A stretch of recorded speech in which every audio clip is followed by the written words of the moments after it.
Hey everybody, I have a gift for you today. Day 37, September 30th. And today we're going to talk about how to evaluate a vice presidential debate without words. You think I'm crazy, but I'm not. And we're going to talk about how to do this without words because CBS has assured us that they won't be doing any fact checking.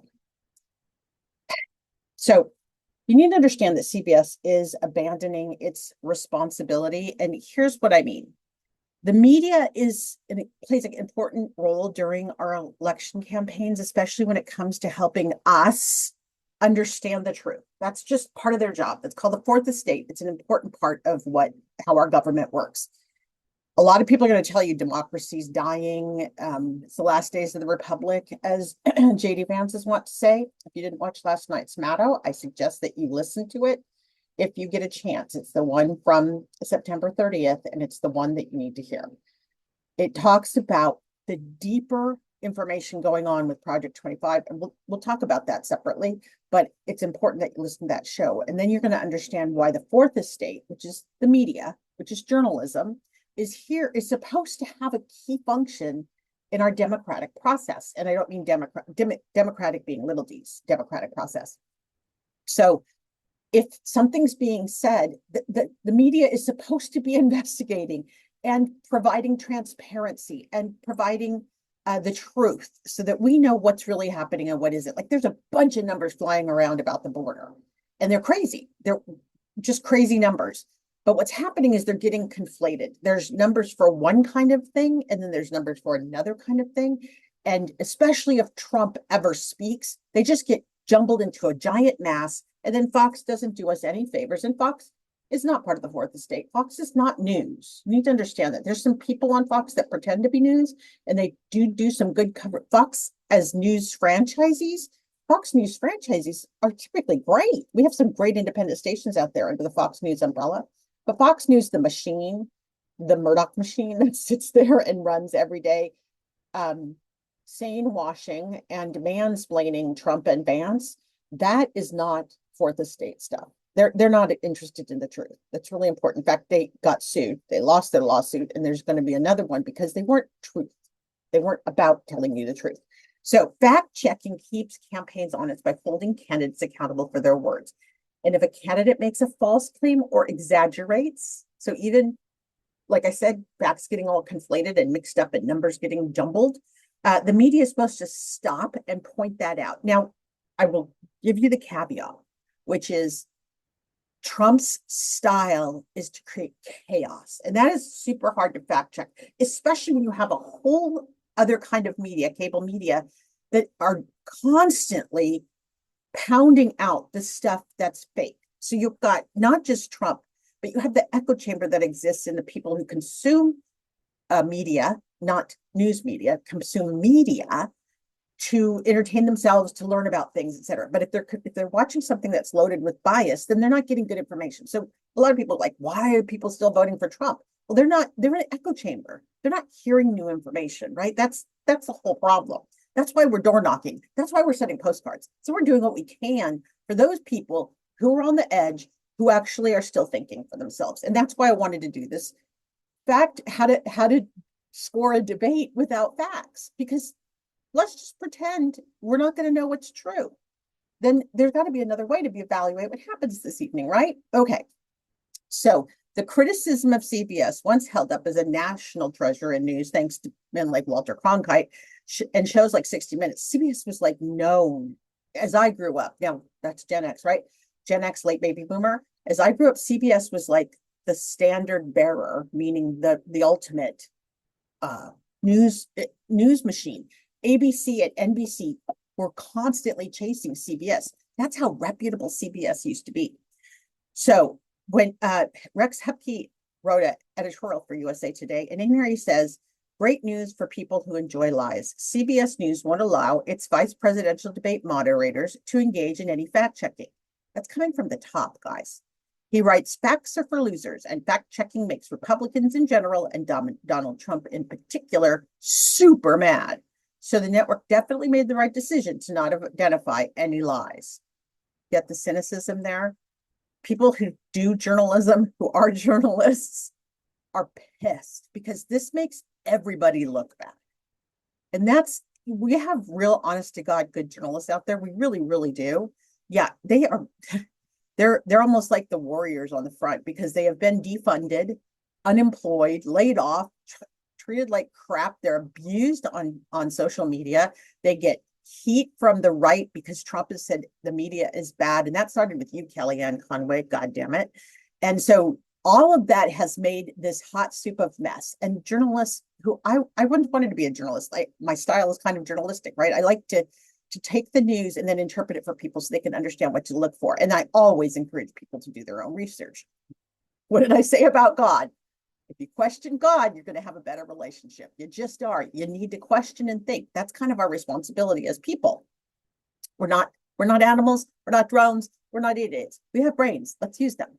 So without any help from anyone who's supposedly knowledgeable about the facts, I'm proposing a different way to watch and score this debate. Last time I had a cool scorecard for the presidential debate, but that was because I thought people would show up and do a good job. And Kamala did. And she lit Trump up like a Christmas tree, right? That was just so easy. Sometimes I'm like, oh, I just like to cruise through Mar-a-Lago and just drop chum in the water for that man. He's so easy to light him up. But Vance won't be the same. So if we were to look at this debate without anything, let's assume, okay, here, sorry, this is how I said that. Let's assume everything being said is untrue. In school, we called them lies. We know there's going to be truth and lies tonight. Can't help it. It's just how humans are. We misspeak. We do all kinds of stuff. We're going to see misrepresentations. We're going to have gaffes. We're going to have oral typos. There's a word for that. I don't know what oral typos are. Misspeaking, malaprops. There's other great words that you could look up that have to do with a typo that's in your words, but you can definitely have those when you're speaking. I do it all the time because I tend to talk faster than I think faster than I talk. That's what happens. My thoughts are usually 3 feet ahead of me while I'm trying to catch up with my mouth, and I talk fast. Since we're on our own tonight with no fact checking, we need to use our wits and our mammalian instincts, like that mammalian instincts, to identify who's friend and who is foe. And let's face it, we don't want someone who doesn't like us, honest to God. We don't want someone who doesn't like us normal people, to represent us in government, right? I mean, that's the assumption. If they don't like us, I don't want them to be my leader. Not at all. And I've heard a lot of contempt from one side in particular, a lot of contempt. Like this is almost a debate between dark and light. But you're going to need to come away with that yourself because I'm going to give you a tool for that. But you will probably see themes like dark and light, friendly versus firm, stoic versus positive and optimistic. So let's talk a little bit about what that means. Okay, so there are 5 things I want you to watch for when it comes to this debate that you could have the TV on mute. That's really the assumption in my mind. If you had the TV on mute, because let's just say we took words out of it. Listen to the words. I'm not telling you to turn it on mute. I'm just saying, let the words wash into your brain, but also notice what else is going on. This is how you build your social EQ, or and how you build empathy and other things is by watching people's body language and their affect and their expressions. So this is actually a skill you can use in other things. You can take these 5 things and apply them to other models, like your boss or your CEO or someone who's leading another group. If you want to start to see what's really going on and you're like, something's hinky, but I don't know what, this is a good way to look at the world through social cues that don't have anything to do with words. So here you go, my gift to you. First is body language. Watch for open and closed postures, right? Someone who sits upright or leans slightly. I notice I do this on video. I lean in because that's how I engage even when I'm working. I tend to lean in. I think it's probably something I learned as a woman and as a short person that I have to actually show my presence. So I'm very presence aware. I try to lean in. I try to sit up straight. That's a big value of mine because I'm 5 feet tall. So those are the things that you'll see in this body language. You want to look for openness, open chest, open postures, leaning slightly forward, confidence and engagement. You don't want to see crossed arms. You don't want to see somebody slouching. I think Trump often was leaning on that podium like he just couldn't stand there anymore. He kind of used it to prop him up. That's not strength, that's weakness. So that's what you want to look for. You can even see kind of a defensive posture. If arms are closed off, if you're holding yourself tight, those are things you want to watch for. Okay, so that's on body language. The next thing you want to pay attention to is facial expressions. You're not good at this or maybe you have a neurodivergence, you're going to need to watch. Some people have that thing where they can't even see faces. I don't know what to do about that. But for the rest of us, we can watch facial expressions. You can watch if somebody's face is very stoic and set firm or almost performative. And if you know, performative really just means it looks like it's a performance. Performative is just changing the word performance to say that looks like something they're doing to put on a show. So you're going to observe their facial reactions, their smiles. Do they seem, there's two kinds of smiles. I want to remind you, there's the smile that models and people use. That's the fake smile. You know, just kind of lift your muscles in your cheeks and you bring your smile up. And then there's a smile, like I just did, the smile that comes from naturally laughing or being happy or having a good feeling. And your eyes smile too. And you know, it's the smize. I'm that hip. I know what a smize is. It's right here in the eyes. And you can fake a smize, but it still doesn't look the same as an authentic smize. So watch for raised eyebrows, narrowed eyes. That's a big one, means they're kind of peeking at you. Those will tell you, those kind of things tell you if somebody's confident, frustrated, or amused by their opponent. So you can watch the other guy through your person's eyes and see how that reaction works too, and see if it looks authentic or if it looks like, sorry, one more thing on facial expressions. If it looks like in facial expressions, someone's smiling at, I'm just going to say, if JD's smiling at Tim, because Tim makes you smile, like he's that kind of guy, right? You almost have to have a natural smile, but JD might not actually let that natural smile come. It'll be hard, but he might control that smile to show that he's serious. I think JD wants to come across extremely serious in this, but we'll talk about that in a minute. The next one that you need to watch, which is kind of cool, which is so Jen Carroll, is hand gestures, right? So do they pay attention how they use their hands? Are they fluid and controlled gestures that enhance their message? Or even if they're not using words, whereas they could also be frantic or overly aggressive, movements might signal anxiety or lack of control. So it's interesting because sometimes Trump gets in the panic with his hands. I think it's because cognitively he's lost. So he uses theater. He's been doing his weird dance thing where he does his fist pumps and he kind of shakes his shoulders a little bit. The dude does not have boogie in the butt. Let's just acknowledge that Trump is like the whitest white guy. Maybe JD Vance is going to be whiter. Maybe Tim Walz is going to be whiter. Holy crap, he has a lot of white guys. Okay, well, we're not going to ask him to dance. But I'm just going to show you that their hand gestures and their fluid of movement, and if their hand gestures match their speech, then you have something. All right, so watch how that works and see if any of the hand gestures look performative. Are they doing them on purpose? Like what I'm doing right now, which is holding my fingers in a peak.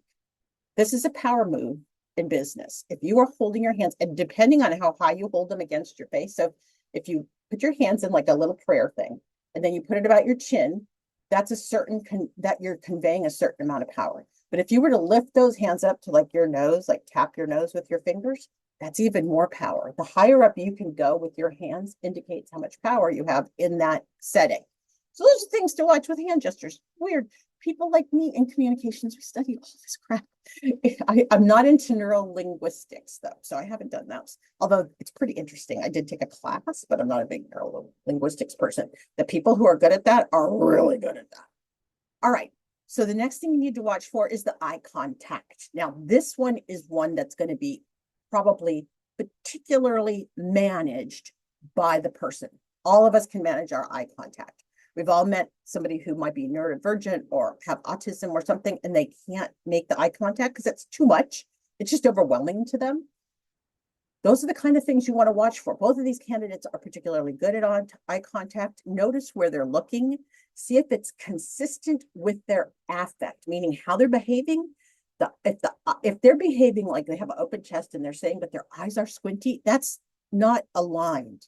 You get what I mean? Like the eyes being squinty, but an open body, which tells me something's being manipulated, because those are not how, generally, if you're having an open body language, your eyes are going to be open. It's interesting because Trump rarely opens his eyes. In fact, the thing that he opened his eyes for the most, I think, that I've ever seen maybe, is when Kamala went after the people leaving his rallies, right?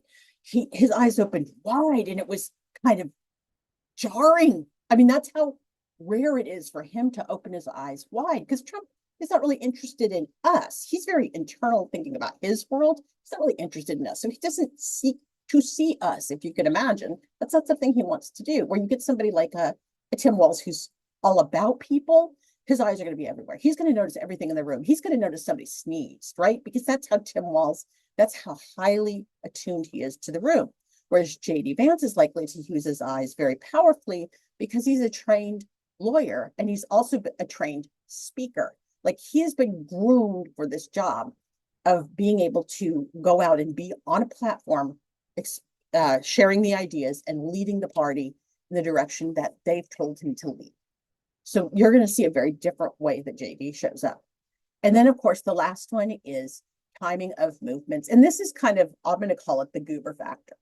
There are people out there who don't have good pacing between their actions. They pause between gestures and measured breathing and moments of stillness in a way that's wrong versus people who are able to do that for effect. Sometimes there's people that listen to my podcast on audio only, and sometimes I do pause. I pause because I tend to talk fast. My brain, the thoughts in my head are crashing, and I realize sometimes my listeners need a minute to catch up, just to take in what I've said, because I said a lot fast. That's about timing of movements, right? Those are all things that really express someone's emotional EQ, their ability to read the room. So you want to watch all of that. And again, you don't need words. You can tell if something got awkward and the person works to make it at ease. You can tell if they are able to hold back and not have to just jump on that point. That's Trump. He can never take a beat. Like that's really signals his immaturity in his communication styles because Trump can't stop. That's why we always have these debates on if there's going to be a hot mic or not. Because for Trump, he doesn't have just have the timing of movements. He doesn't have the emotional maturity to actually be on a stage because he cannot manage his movements. So that shows a real lack of maturity. So those are the big deals to pay attention to in the timing of the movements. I have a scorecard for you to use. It's in the blog. Click the link wherever you're listening. Click the link or go to jcarroll.com and get the little worksheet I have. I don't know what to call it. The scorecard. It's a scorecard. Get the scorecard that I built to evaluate these things for each of the candidates tonight when they talk. You don't have to listen to the words if you don't want to, but if you are listening and watching, you can use the scorecard. So let me tell you a little bit about what to expect because I've put JD up there. And the thing is, JD's not going to do badly tonight. So don't expect that to happen. This is going to be, I predict based on what I've learned about these two gentlemen, both of them are comfortable being public speakers. Both of them have done this before. Both of them are competent in their areas of expertise. Tim Walz in being an active public servant in his whole life as some way or another. And JD Vance is being an obedient, dutiful, very responsible leader for Project 2025. That's literally what he's here for. That's how Peter Thiel and Elon Musk brought him in. And they're both these men are going to do well tonight. So here's what I want you to watch for, because here's where their strengths are. JD Vance has been observed in debates, interviews, and public appearances. And here are the conclusions. He has a calm and controlled posture. He maintains a composed and upright posture when speaking. I'm sitting up when I do this. He can project confidence and a sense of control. And I would say sense of control is a big one that comes off of JD Vance. If there's a vibe, it's that sense of control. Unfortunately, it feels like he wants to control everybody and everything, but that's basically what Project 2025 is about. And that's what Rachel talked about last night. He does want control. He wants like ultimate control. And frankly, it's not going to be Trump who's going to be our authoritarian leader. It's going to be JD Vance. So you need to get familiar with the man. And that's why tonight's important. He frequently uses hand gestures. He uses them to emphasize points, and he tends to use open-handed gestures, which are good. You don't want to get into anything that could be misunderstood as white power. That's gross. Ew, they ruined this symbol. They ruined it. It's the three fingers up, and it used to mean A-OK. Remember that? That used to mean A-OK. Where's my mom? She's going to start to go on a rant about the word gay. She has no problems. She has no issues with gay people. She just wanted that word back to mean happy. And I'm like, Mom, gay literally means happy. If you've ever been with any gay people, they're freaking happy.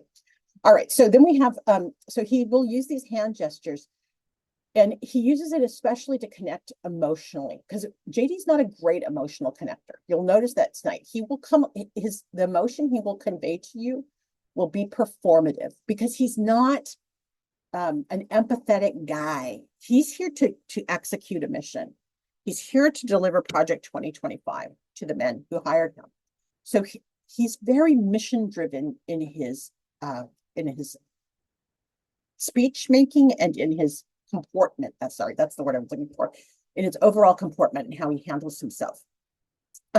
His use of the hand gestures suggests his desire to appear transparent and relatable. He's using hand gestures. This is a case where he's not particularly authentic in his message because he doesn't want you to know how much he wants to run the world.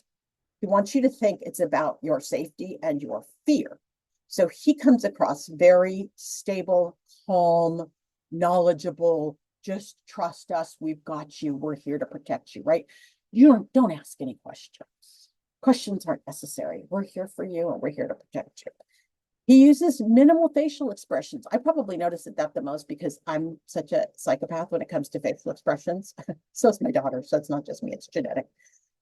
He tends to keep relatively neutral facial expressions. I find it really odd, but then I think sometimes it's because he knows he's pulling a big con, and the only way to pull off the con is to have a costume, have a physiognomy, and have a costume that he can wear. That's part of his mission. So he does have this very neutral facial expression, which should make him appear serious and deliberate.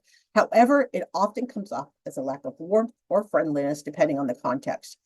And when addressing tough questions, he'll do this thing where he nods slightly before responding. So you think he's giving you deep thoughts. It's actually one of the criteria I just outlined for assessing someone's nonverbal communication. He's actually learned the things you need to do to be relatable. So one of them is just having that ability to pause when he gets a question and look like he's being super thoughtful. It's a great, great technique. It's very effective. So watch for that. It should work. He has steady eye contact. He has learned the art of eye contact. It's not necessarily authentic, but he's using it. So it's there. And he probably has a much better ability to look at the audience and smiles at them than Donald Trump does. Donald is up there kind of smiling with glee. And he's like, look at me, look at me. JD's not doing that. JD's got a very different approach. His is like, I know what I'm doing. I'm here to do it. You're going to listen to me because I'm going to protect you and I'm going to get it done. That's that steady eye contact, kind of like what you might think of from a person in authority. That's the kind of eye contact that is. When he's faced with difficult questions or critical questions in particular, he can do the thing where he might slightly shift his gaze, suggesting discomfort or a need to gather thoughts. So if he pairs the eye contact with that other trick he has of being able to wait after a question to appear like he's thinking, he could put the eye contact with that too, right? You kind of do that down look like you're thinking, or you kind of look up to the left like you're retrieving a piece of information. That's a good trick. If you know those, like if you're a professional psychopath or killer, sorry, I watch too much crime television. It's not my fault. Anyway, if you're somebody like that, learning those tricks are really, really important. And then finally, he uses a technique of measured speech and pauses. Very not like me in my spazzy mode. He tends to speak slowly and deliberately, pausing before answering questions. He wants to indicate that he's carefully thinking through and that he is measured in his approach, not emotional at all. But unfortunately, it sometimes comes across as looking cautious or hesitant or afraid of a high pressure situation, right? He did this when he was called out for lying about Springfield. And he said, it's not my job to prove to you that I'm lying. It's your job to prove that I'm lying, and I'm not lying. Well, wow.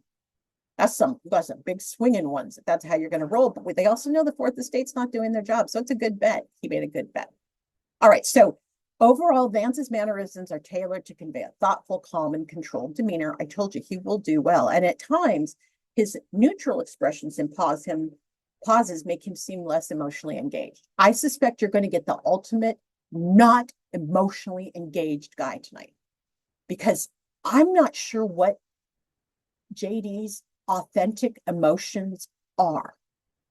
Think about it. We haven't seen authentic emotions about his wife or his kids. When he's with his kids in public, he's always like ragging on them. I don't know that we've seen his authentic emotions ever. I know I haven't been to a Vance rally because they don't happen in California. Imagine that. But I would be interested if anybody's seen him live and in person, if there is a authenticity and if he looks like he's ever like having a real emotion other than anger. I have seen anger, but that I don't like that. That's he has kind of a DeSantis vibe around his family, that kind of weird, you are my property, but you're kind of bugging me feeling. So that's JD. So be prepared for that. I please talk with me on Twitter. I'm really interested in how y'all perceive him. The other is, of course, Tim Walz, who I smile when I say his name because Tim Walz would be like my neighbor, and then he would be my neighbor, and I would bug the shit out of him because he knows how to do everything, right? So Tim Walz already comes in with kind of a warmth factor that JD will never have. So JD's not going to compete on warmth, and because Walz has all of that. But here's how Walz is how his nonverbal communication style might show itself and what he's known for. He's known for an energetic and approachable posture. It's so true. Maybe it's a Minnesota thing. Maybe it's the Minnesota DNA in me. Walz often adopts a more casual, approachable stance. Oh my God, give you a picture of Walz, please. A language reflects an openness and a desire to connect, often standing with his arms relaxed or gesturing outwardly to create an almost inclusive atmosphere. Very true. He's a natural coach, guys. He's a teacher. There's no way he doesn't know how to come in and read the room and work to get everybody involved. Like that's been his mission in life, is to get people who are not paying attention in the back to get involved. So you're going to see that in his energetic approach and posture. He's a frequent smiler with warm expressions, and that feels absolutely congruous. It feels authentic. He's known for his warm, friendly demeanor, smiling and speaking with constituents. His friendliness makes him relatable and accessible and down to earth, helping him connect with the broader audience. One of the things I'm delighted about Walz is that he almost has Joe Biden's energy when Joe was younger. What we lost with Joe in the last few years is his energy. And that's too bad because Joe had the best energy. And I think there's very few people who will disagree with that. You knew Joe Biden would cross the street to come help you if you fell down. Like that, it just would. It didn't matter what his job was. He'd be like, oh crap. He would just be there because he's just human like that. Tim Walz has a lot of that Joe Biden ethos and goodness that are so important for people who are going to take care of us. Like we want the people who are going to look out for our interests to be likable and to see us. They need to see us. And that's probably the biggest, if we're talking non-verbally, the biggest difference between the Democrats and the Republicans is with the Democrats, we feel seen. And with the Republicans, we feel afraid. The whole thing has been to not see, the whole Republican push has been not to see Americans for who they are, but to see Americans for in terror and fear and crazy. Like that's not even how we are. Crime rates are down. Yes, go look. The FBI published it this week. Crime rates are down significantly. The economy is doing well. Price gouging is being dealt with because we had a lot of greedy, you know what's out there dealing with that.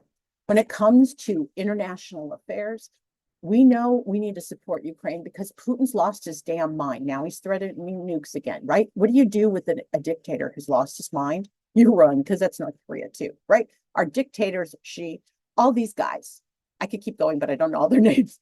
These dictators are hell-bent on their own personal mission, including Donald Trump. He doesn't see us.